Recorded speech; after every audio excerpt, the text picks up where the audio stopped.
तो last lecture में हमने इंडक्टिव इफेक्ट देखा था, ठीक है। मैंने आपको एक सीरीज़ बताई थी माइनस आई सीरीज़, ठीक है, और माइनस आई सीरीज़ को आपने देखा था वहाँ पे। अब उसके बाद एक सबसे इम्पॉर्टेंट चीज़ है, मैं आपको कुछ और इम्पॉर्टेंट बात बता, जैसे मान लो जो हमने देखा था माइनस आई पावर, उस पर कुछ क्वेश्चन कर लेते हैं, ठीक है। जैसे माइनस आई सीरीज जो होती है ना, माइनस आई पावर जो होता है, माइनस आई पावर जो होता है वो डायरेक्टली प्रोपोर्शनल होता है एसिडिक स्ट्रेंथ। हेलो, इधर इधर इधर इधर, चिड़ियाघर थोड़ी है, क्लासरूम है। अरे मैंने जानवर तो बोला ही नहीं। नहीं ऐसे मतलब सिंसियर स्टूडेंट तो अच्छे से बैठते हैं क्लास में, आपस में जो बात करते हैं वो सिंसियर तो आई थिंक नहीं हो सकते मेरे हिसाब से। माइनस आई पावर जो होता है वो एसिडिक स्ट्रेंथ को बढ़ाता है, acidic strength, acidic strength, acidic strength. कहने का मतलब ये है कि अगर कोई माइनस आई पावर लगा हुआ है तो वो एसिडिक स्ट्रेंथ को बढ़ा देगा। कोई भी एसिड अच्छा एसिड कब माना जाता है, कोई भी एसिड अच्छा एसिड कब माना जाता है, जैसे मान लो अगर मैं बात करूँ CH3COOH की, CH3COOH, ये क्या होता है, एसिटिक एसिड होता है। क्या होता है, एसिटिक एसिड एक वीक एसिड होता है। क्या होता है, हमको कैसे पता चलेगा, हमको मालूम कैसे चलेगा कि ये वीक एसिड है? तो अगर आपने पीएच वैल्यू पढ़ी हो, पीएच वैल्यू जानते हो ना, पीएच स्केल आपने पढ़ा होगा। पीएच का मतलब होता है पावर ऑफ हाइड्रोजन। क्या होता है, आपने कुछ इस तरह से पढ़ रखा होगा।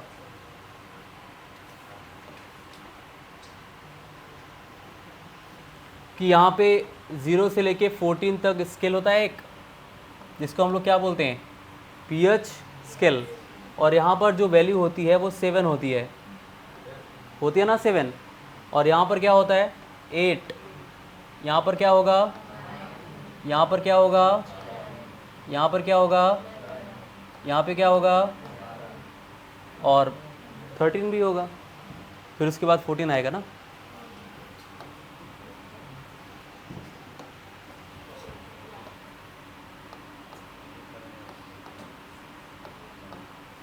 फिर उसके बाद यहाँ पर क्या होगा, फिर यहाँ पर क्या होगा, फिर यहाँ पर क्या होगा, फिर यहाँ पर क्या होगा,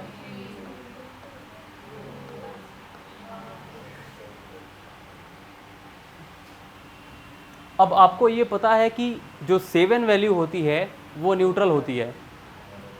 7 क्या होता है, न्यूट्रल। मतलब न तो ये एसिडिक है और न तो बेसिक है। लेकिन अगर हम लोग बात करें यहाँ पे, जैसे जैसे हम लोग 7 से 14 की तरफ जाने लगते हैं तो यहाँ पर OH माइनस आयन कॉन्सेंट्रेशन बढ़ने लगता है। और अगर OH माइनस आयन कंसंट्रेशन बढ़ेगा तो H प्लस आयन कंसंट्रेशन क्या होगा, कम होगा। यहाँ पर OH माइनस आयन कंसंट्रेशन बढ़ने लगता है और H प्लस आयन कंसंट्रेशन क्या होने लगता है, कम होने लगता है। आपको ये पता है कि कोई भी एसिड होता है तो उसके पास क्या होता है, H प्लस, जानते हो ना। और अगर कोई बेस है तो उसके पास क्या होता है, OH माइनस। तो OH माइनस बढ़ने लगता है, H प्लस कम होने लगता है। इसीलिए बेसिसिटी क्या होने लगती है, बढ़ने लगती है। क्या होने लगती है, बढ़ने लगती है। यहाँ पर बेसिक स्ट्रेंथ बढ़ता है अगर हम लोग कहाँ से कहाँ जाते हैं, 7 से 14 की तरफ जाते हैं। और अगर हम लोग बात करें 7 से 0 की तरफ आप जाओगे तो यहाँ पर H प्लस आयन कॉन्सेंट्रेशन बढ़ेगा और OH माइनस कॉन्सेंट्रेशन कम होता जाता है। इतनी बातें क्लियर है क्या? और जब H प्लस आयन कॉन्सेंट्रेशन बढ़ता है तो एसिडिक स्ट्रेंथ बढ़ने लगता है। क्या होता है, एसिडिक स्ट्रेंथ क्या होता है, बढ़ता है। एसिडिक स्ट्रेंथ क्या होगा, बढ़ेगा। एसिडिक स्ट्रेंथ क्या होगा, बढ़ेगा। समझ रहे हो? यहाँ पर एसिडिक स्ट्रेंथ क्या होता है, बढ़ता है। अब उसके बाद क्या होगा, ये तो हमने जनरली बात कर ली कि मतलब जितना ज़्यादा आप 7 से 0 की तरफ जाओगे उतना ज़्यादा एसिडिक स्ट्रेंथ बढ़ता है। जैसे मान लो एक कोई सोल्यूशन है जिसका pH वैल्यू है कितना 3, और एक कोई दूसरा सोल्यूशन है जिसका pH वैल्यू कितना दे रखा है 5। इन दोनों में ज़्यादा एसिडिक कौन होगा, बताइए, इन दोनों में ज़्यादा एसिडिक कौन हो जाएगा, 3 होगा ना। कैसे मालूम चला आपको, आप ये मोर एसिडिक होगा, ये मोर एसिडिक होगा, ये ज़्यादा एसिडिक होगा, ये लेस एसिडिक होगा। ऐसा क्यों, क्योंकि इसमें H+ आयन कॉन्सेंट्रेशन ज़्यादा होगा pH 3 वाले में। भाई जैसे जैसे आप 0 की तरफ जा रहे हो H+ बढ़ता जा रहा है, तो 5 वाले में तो एसिडिक स्ट्रेंथ कम ही रहेगा ना, क्योंकि इसमें H+ आयन कम होगा। 3 वाले में H+ आयन ज़्यादा रहेगा, तो इसका एसिडिक स्ट्रेंथ ज़्यादा होगा। तो आप दो तरीके से बता सकते हो कि एसिटिक एसिड वीक एसिड है। क्यों, आप बोलोगे उसका pH वैल्यू कम होता है in case of less than 7, और अगर हम लोग बात करें तो उसका डिग्री ऑफ डिसोसिएशन भी बहुत कम होता है। डिग्री ऑफ डिसोसिएशन का मतलब क्या है, वो अपने आयंस में बहुत कम ब्रेक होता है। ठीक है, तो यहाँ पर अगर हम लोग बात करें तो ये हो जाएगा CH3 COO- और प्लस H+, CH3 COO- और H+। अच्छा, CH3 COO- को क्या बोलते हैं, एसीटेट आयन। क्या बोलते हैं इसको, एसीटेट आयन, एसीटेट आयन।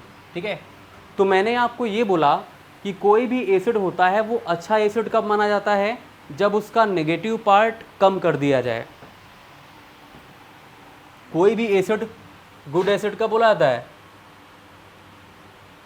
अच्छा एसिड कब होगा, negative part should be minimum. Negative part उसका कम होना चाहिए। उसका नेगेटिव पार्ट कम कैसे होगा, अगर हम कौन सा ग्रुप लगाएं, +I वाला या -I वाला, बताओ। जैसे मान लो ये CH3 COO- है, और यहाँ पर हमको कौन सा ग्रुप लगा दें ताकि इसका नेगेटिव पार्ट कम हो जाए, -I ग्रुप। इसका डिसोसिएशन बहुत जल्दी होगा, हाँ, इन कंपेरिजन टू pH = 5 वाले केस में, क्योंकि ये स्ट्रॉन्ग एसिड है ना। स्ट्रॉन्ग एसिड का डिसोसिएशन बहुत ज़्यादा होता है, उसको बोलते हैं डिग्री ऑफ डिसोसिएशन। कहने का मतलब ये है कि सबसे पहले आपको जो क्वेश्चन सॉल्व करना है वो डिस्टेंस के हिसाब से सॉल्व करना है, उसके बाद तब देखना है नंबर और तब देखना है पावर। जैसे मैं आपको एक क्वेश्चन बताता हूँ, एक क्वेश्चन दे रखा है COOH यहाँ पर दे रखा है, ठीक है, और उसके बाद यहाँ पर दे रखा है I,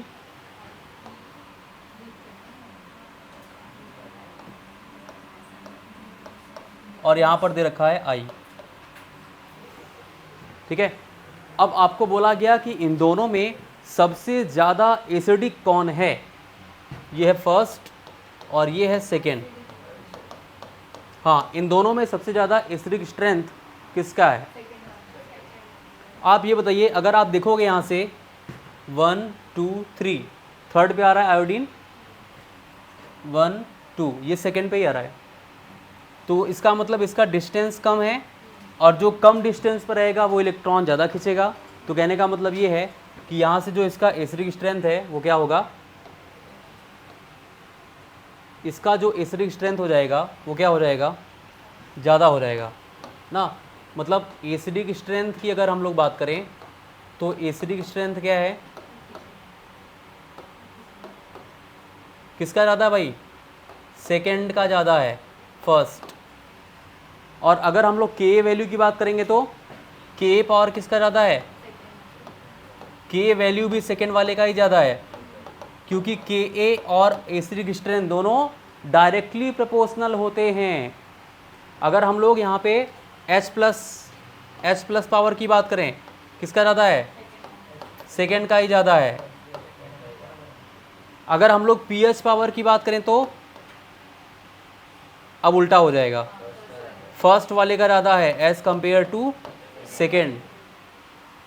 समझ रहे हो? ये इतने फैक्टर्स। एक और पूछा जाता है कभी कभी एग्जाम में आता है कि पी के ए वैल्यू बताओ, पी के ए वैल्यू, पी के ए। एक मूवी आई थी ना पहले पी के, आमिर खान की, देखा होगा पी के। तो पी के ए वैल्यू यहाँ पर किसकी ज़्यादा होती है? अगर के ए ये पावर होता है, power of acid dissociation constant, तो यहाँ पर क्या हो जाएगा? अगर के ए की वैल्यू ये है तो पी के का क्या होगा? इन्वर्स हो जाएगा, उल्टा हो जाएगा। तो फर्स्ट ग्रेटर देन सेकेंड। इतनी बातें हैं। मतलब कहने का मतलब ये है कि आप एसिडिक स्ट्रेंथ जानते रहो, जो क्वेश्चन पूछा रहेगा वो एसिडिक स्ट्रेंथ का ही पूछा रहता है। बट ये सब कभी आपसे, कहाँ गया, ये सब कभी आपसे अगर पूछे जाएं तो क्या क्या एसिडिक स्ट्रेंथ के जैसा होता है? के वैल्यूज़ के जैसा होगा, H प्लस वैल्यूज़ के जैसा होगा, ठीक है। पीएच और पीके क्या होता है? डिफरेंट होता है, बस सिंपल सी बात है, इनवर्स होगा। ऐसा इसलिए कि अगर एसिडिक स्ट्रेंथ ज़्यादा है तो इसका मतलब उसमें H प्लस आयन ज़्यादा रहा होगा। भाई एसिडिक स्ट्रेंथ किसकी वजह से ज़्यादा होता है? H प्लस की वजह से। तो अगर H प्लस ज़्यादा है तो पीएच वैल्यू क्या हो जाएगी? कमी ना होगी? अरे पीएच 7 से कम होता है तभी तो ज़्यादा होता है ना।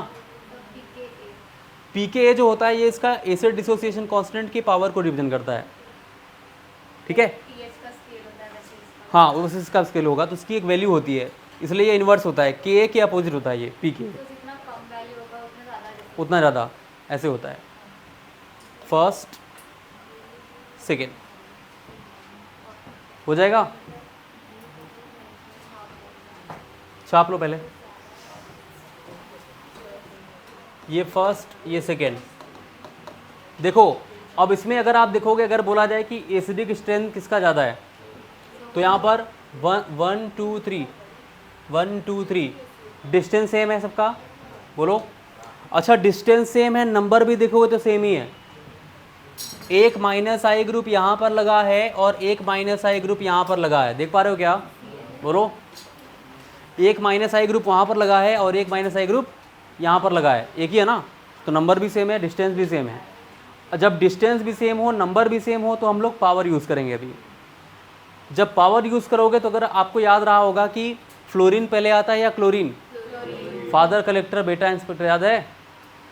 माइनस आई सीरीज कितने लोग लर्न हुई बताओ? कितने लोगों ने लर्न किया? मैंने इसीलिए निमोनिक लिखवाया था, निमोनिक्स इसीलिए लिखवाया गया ताकि आपको लर्न हो, याद हुआ? क्यों? ना फरहान, ना ऋतिक शाहरुख, ना हिमेश, ना ओमपुरी सलमान, साइना अली की कार में, फादर कलेक्टर बेटा इंस्पेक्टर, और अल्कोहल की मम्मी। अल्काइन नहीं है, कौन है? बेंजीन। इतना याद नहीं हो सकता?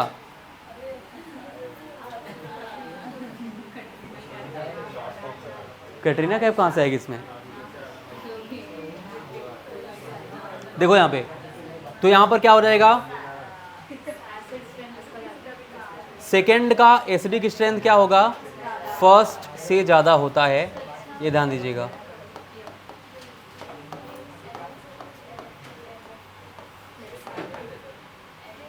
चलो तुम बोलो, इन दोनों का के वैल्यू क्या हो जाएगा? पहले देख लो फिर बताओ। आप बोलिए, इन दोनों में से किसका के वैल्यू ज़्यादा होगा?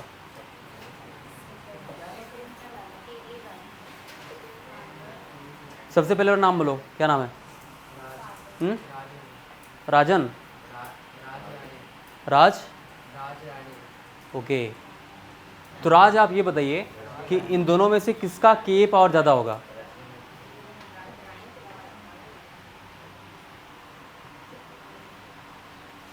भाई अभी बताया गया जस्ट इसके पहले। जिसका एसिडिक स्ट्रेंथ ज़्यादा होता है उसका के पावर भी ज़्यादा होता है। यहाँ पर देखो वही रहेगा, ये के पावर भी सेम ही रहेगा। सेकेंड फर्स्ट के ए value,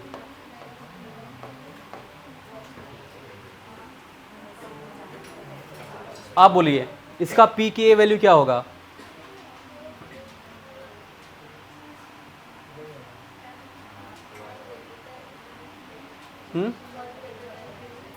very good, 1 greater than second, ये पी के ए वैल्यू है।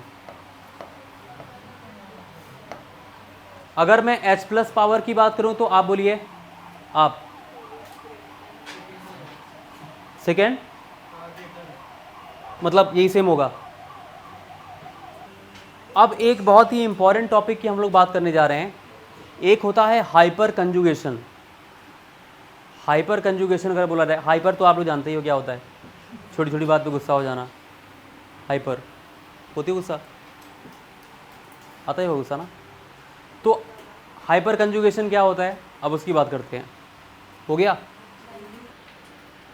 आपको समझ में आ रहा है? पक्का? क्या समझा आपने? एसिडिक स्ट्रेंथ किसके डायरेक्टली प्रोपोर्शनल होता है?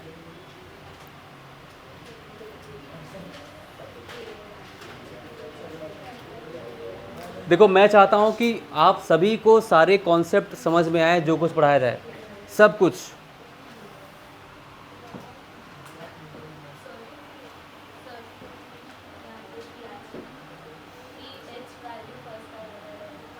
पीएच वैल्यू, हाँ सिंपल सी बात है, पीएच वैल्यू।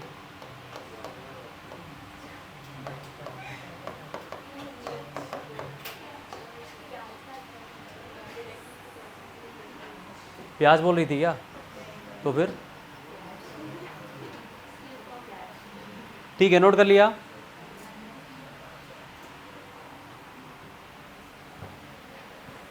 ये सब जो भी टॉपिक मैं पढ़ा रहा हूँ सब आपके जेई सीटी नीट, ठीक है, सब में एग्ज़ाम बहुत आता है, ये सब भी। और अभी जो पढ़ाने जा रहा हूँ वो तो 100% आता है।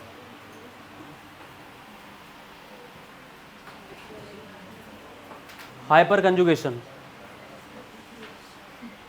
हाइपर कंजुगेशन देखो,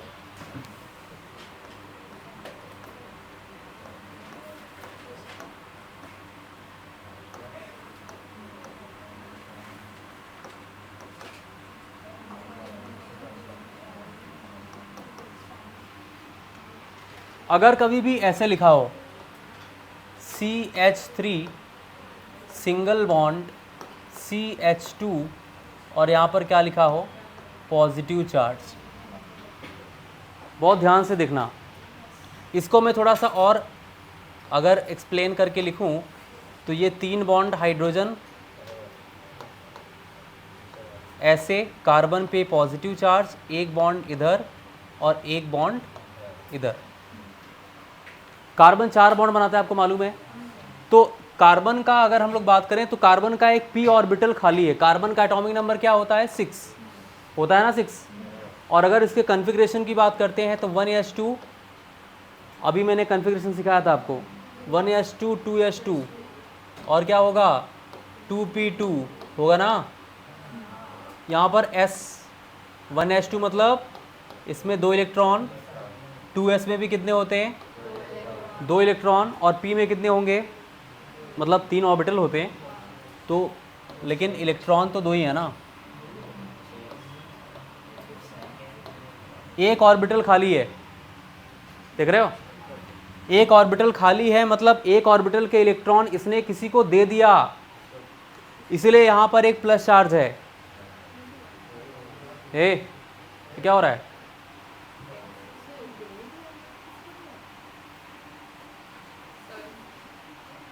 सॉरी मतलब क्या होता है?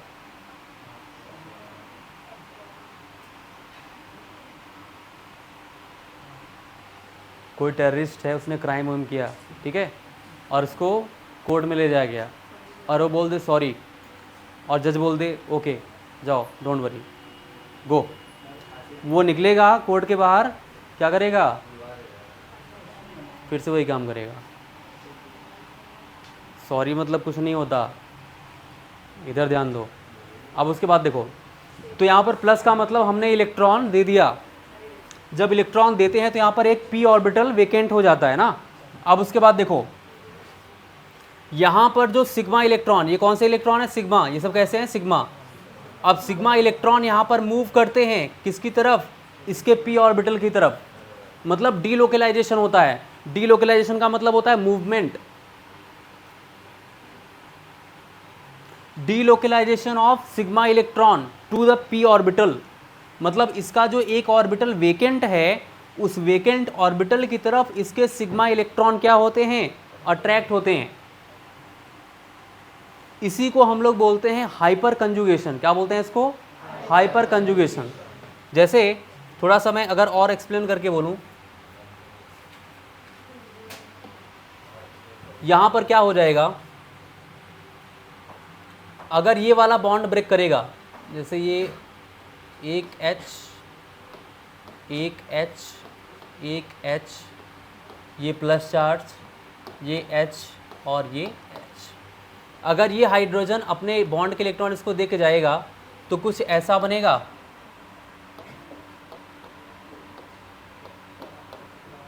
ये H प्लस हो जाएगा ना, बताइए, और ये यहाँ पर एक माइनस चार्ज आएगा।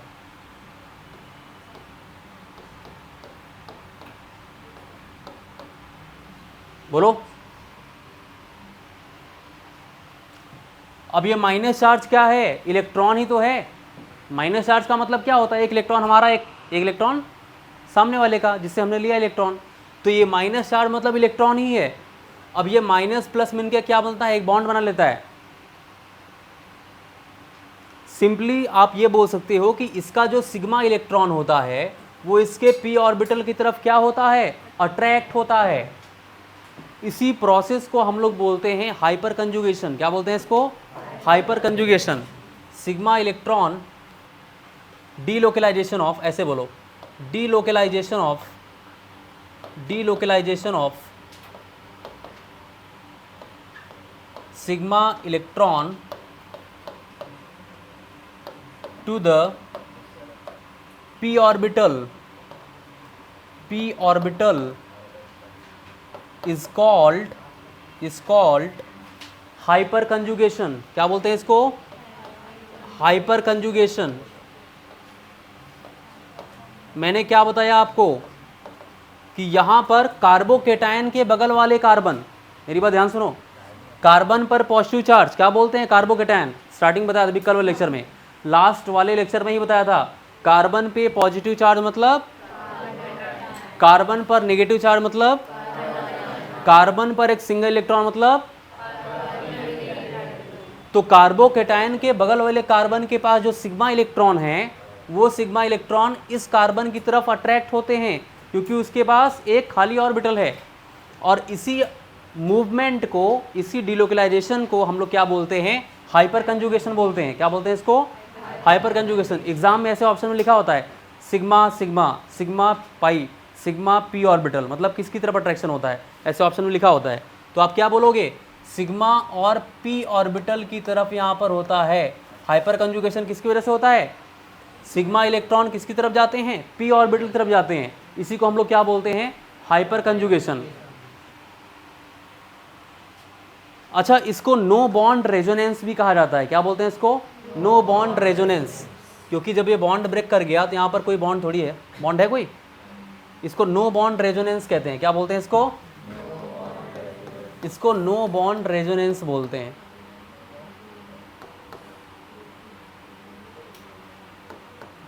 नो बॉन्ड रेजोनेंस क्या बोलेंगे इसको। अब उसके बाद देखो,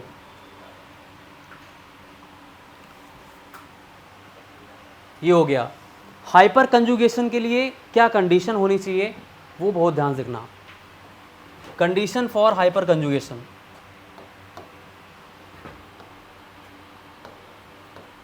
कंडीशन फॉर हाइपर कंजुगेशन। कोई अगर पूछे कि हाइपर कंजुगेशन के लिए क्या कंडीशन होनी चाहिए तो आप क्या बताओगे। पहला कंडीशन, अल्फा कार्बन कैसा होना चाहिए, alpha carbon should be sp3, alpha carbon should be sp3, इसका मतलब क्या हुआ, कार्बोकेटायन के बगल वाला कार्बन क्या होता है, अल्फा, कार्बोकेटायन के बगल वाला कार्बन अल्फा। ये शायद इसके पहले मैंने आपको बताया अल्फा, ये सब नहीं बताया था, आज सुन लो। कार्बोकेटायन से सटा हुआ जो कार्बन होता है, डायरेक्ट कनेक्ट जो होता है, उसे क्या बोलते हैं, alpha.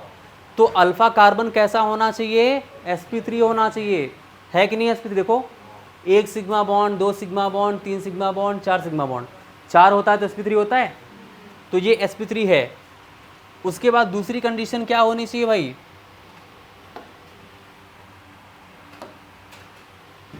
Alpha carbon should have at least one alpha hydrogen. Alpha carbon के पास कम से कम एक अल्फा हाइड्रोजन होना चाहिए। मुस्कुरा के रही हो, कुछ है डाउट? तो अल्फा कार्बन के पास एक अल्फा हाइड्रोजन होना चाहिए। यहाँ पे 3 है, चलेगा, कोई बात नहीं, मतलब कम से कम एक होना चाहिए, ज़्यादा होगा तो चलेगा, लेकिन मिनिमम एक होना चाहिए, ठीक है। अच्छा एक बात ध्यान से सुनो,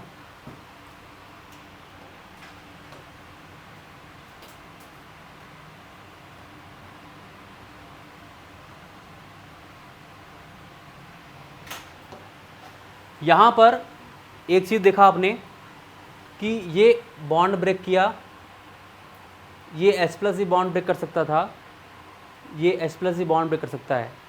जितने अल्फ़ा हाइड्रोजन होंगे, मेरी बात ध्यान सुनो मैं क्या बोल रहा हूँ, जितने अल्फ़ा हाइड्रोजन होंगे उतने हाइपर कंजुगेटिव स्ट्रक्चर बनेंगे। अगर पूछा रहा है कि ये आपको कंपाउंड दिया गया, इसमें कितने हाइपर कंजुगेटिव स्ट्रक्चर बनेंगे, 3 बनेंगे। जितने अल्फ़ा हाइड्रोजन उतने हाइपर कंजुगेटिव स्ट्रक्चर। अगर ये एक हो गया, इसका एक स्ट्रक्चर ये हो गया हाइपर कंजुगेटिव, ठीक है। अगर ये वाला बॉन्ड ब्रेक करता तो दूसरा बनता, ये बॉन्ड ब्रेक करता तो तीसरा बनता। बना के दिखाता हूँ, चलो। जैसे मान लो ये दूसरा वाला बॉन्ड ब्रेक किया, H+, ये कार्बन, और ये दूसरा वाला तो कनेक्ट है। पहले वाले में ऊपर वाला ब्रेक किया था ना, दूसरे वाले में ये वाला ब्रेक किया है, देखो यहाँ पे, और यहाँ पर कैसा आएगा, माइनस चार्ज, C+, ये पहला हाइपर कंजुगेटिव, ये दूसरा हाइपर कंजुगेटिव, ठीक है। अच्छा तीसरे वाले में कौन ब्रेक करेगा, एक बार ऊपर वाला ब्रेक किया, एक बार लेफ्ट वाला, तीसरी बार नीचे वाला ब्रेक करेगा। ओ सॉरी,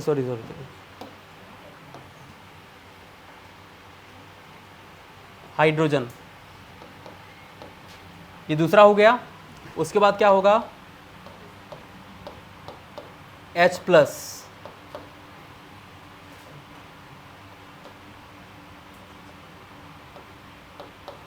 ये तीसरा स्ट्रक्चर बन गया है।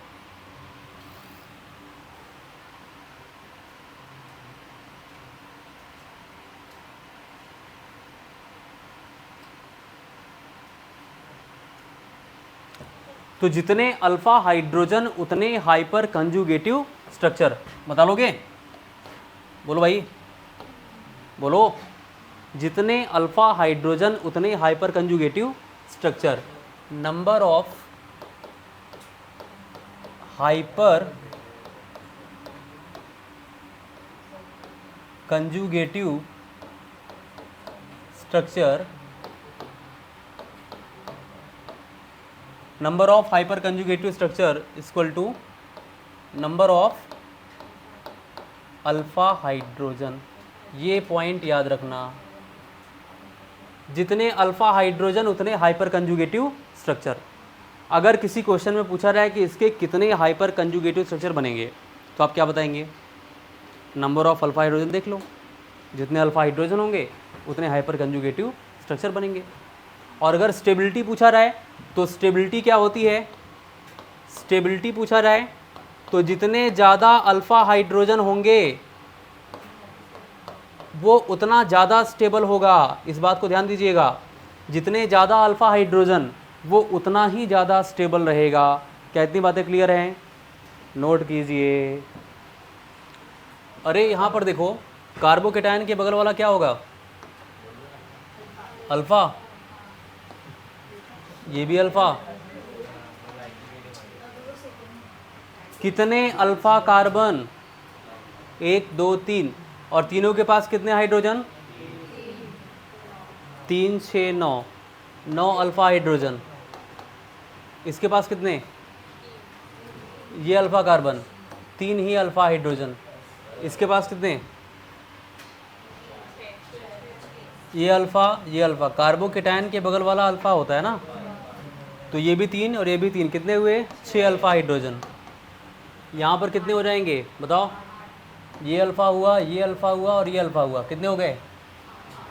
8 अल्फ़ा हाइड्रोजन। इसका मतलब ये हुआ कि सबसे ज़्यादा जो स्टेबल रहेगा वो फर्स्ट, सेकेंड, थर्ड, फोर्थ, मतलब ये सेकेंड वाला रहेगा। उसके बाद कौन रहेगा? थर्ड, ये थर्ड हुआ और ये फोर्थ हुआ ना।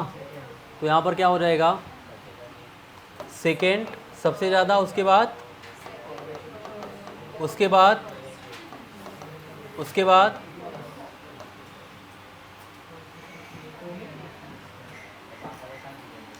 हो जाएगा, बोलो। कार्बोकेटायन के बगल वाले जितने भी कार्बन होंगे सबको क्या बोलेंगे? अल्फ़ा। मतलब ये भी अल्फ़ा, ये भी अल्फ़ा और ये भी अल्फ़ा।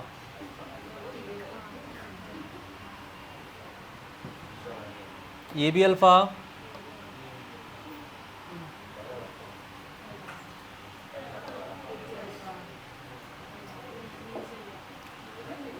अब इस कार्बन के पास कितने हाइड्रोजन? 2, 3 कौन बोल रहा है? कार्बन 4 ही बॉन्ड बनाता है ना, तो 2 बॉन्ड बना लिया है। और क्या? मतलब 2 अल्फा हाइड्रोजन यहाँ से, और यहाँ से कितने? 3, 2 2 4 और 7 अल्फा हाइड्रोजन। 3 अल्फा हाइड्रोजन यहाँ पर और 2 यहाँ से, कितने हो जाएंगे? 5 अल्फा हाइड्रोजन।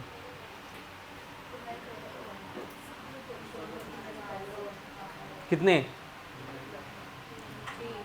2 alpha hydrogen. 3 कौन बोल रहा है? ये कार्बन है ना, 1 बॉन्ड 2 बॉन्ड, बाकी 2 हाइड्रोजन, तो यहाँ पर 2 अल्फा हाइड्रोजन हो जाएगा। कौन ज़्यादा स्टेबल? फर्स्ट,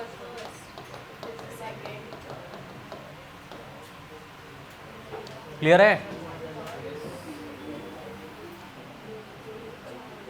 देखो यहाँ पर क्या हो जाएगा? कार्बोकेटायन से कनेक्टेड अल्फा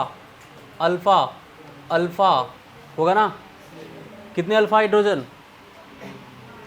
3 3 6 और 2 8 ना, 8 अल्फा हाइड्रोजन।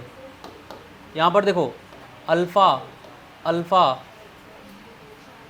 है कि नहीं? अल्फा कितने अल्फा? 2 और 2 4 अल्फा हाइड्रोजन, 4 अल्फा हाइड्रोजन। यहाँ पर देखो कार्बोकेटायन अल्फा, इसके पास कितने होंगे? ये कार्बन है, 1 बॉन्ड इधर, 1 बॉन्ड ऊपर, 1 बॉन्ड ऊपर, 3 बॉन्ड बन चुके हैं, 1 ही बॉन्ड बाकी है ना, 1 अल्फा हाइड्रोजन। यहाँ पर देखो अल्फा 3 और 2, 5 अल्फा हाइड्रोजन। क्लियर है क्या? क्लियर बना? अब देखो क्या हुआ। अब उसके बाद देखो 8 अल्फा हाइड्रोजन, 4 अल्फा हाइड्रोजन। हाँ क्या नहीं समझा? अरे क्या मतलब? ये अल्फा, ये वाला? हाँ इसलिए तो बोलता हूँ, ध्यान नहीं था आपका। क्लास में आप बैठे रहते हैं लेकिन कभी आपने ध्यान दिया होगा, क्लास में हम बैठे तो हैं बट हमारा कंसंट्रेशन क्लास में नहीं होता। अच्छा देखो ये कार्बोकेटायन, इसके बगल वाला क्या होता है? अल्फा होता है। ये अल्फा कार्बन है, 1 बॉन्ड बनाया तो कितने हाइड्रोजन होंगे इसके पास? 3। ये अल्फा कार्बन है, इसने 2 बॉन्ड बनाए एक यहाँ पे एक यहाँ पे, 2 बनाए तो 2 बाकी है, तो 3 और 2 कितना होगा, वही तो लिखा है। ये देखो, ये कार्बोकेटायन है, कार्बोकेटायन से जो कनेक्टेड कार्बन होता है सिर्फ वही अल्फा होता है, तो इसका मतलब ये अल्फा होगा। अब इस कार्बन ने कितने बॉन्ड बनाए, 1 2 3, तो एक ही तो बाकी है ना, इसलिए एक अल्फा हाइड्रोजन। जितने हाइड्रोजन रहेंगे उतने ही काउंट होंगे। उसके बाद यहाँ पर देखो, अब सबसे ज़्यादा अल्फा हाइड्रोजन कहाँ पर है, थर्ड में, तो यहाँ पर हो जाएगा थर्ड। उसके बाद कौन है यहाँ पे, फर्स्ट। उसके बाद कौन, उसके बाद कौन,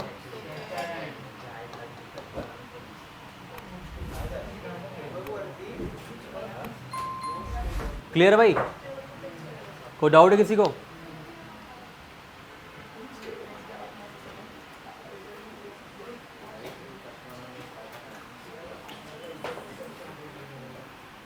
ठीक है, फिर आज के लिए इतना ही करते हैं, उसके बाद नेक्स्ट रन पे। Thank you so much, all the best, thank you.